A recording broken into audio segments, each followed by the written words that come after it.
Отдавна не бяхме споделяли видео как правим сапуни. Затова решихме днес да ви покажем как изработваме глицериновите ни сапунчета стъпка по стъпка. Тук виждате как режем готовата основа, която използваме. Нарязваме я на купчета, слагаме я в микровълновата и след стопяване я обогатяваме малко.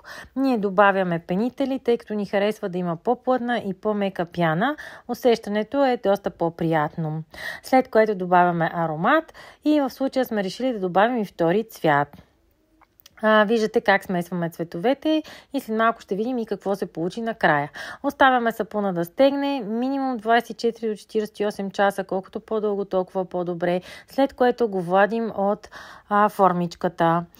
Аромата, който избрахме е Утров Прованс, затова решихме да направим сапуна в съчетание от зелено, бяло и жълто. Някакси това са цветовете, които на нас ни приличат на Утров Прованс.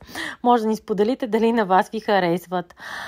Следва нарязване, като ние тук сме използвали за по-интересно този на зъбен нож, но разбира се, ако нямате такъв, може да използвате и най-обикновен. И за финал опаковаме в фолио. Това ще ни помогне да съхраним нашите сапунчета за по-дълго.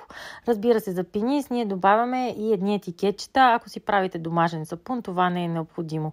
Тук виждате вече и готовите сапуни. Ако ви харесват, дайте един лайк. До скоро! От Анита!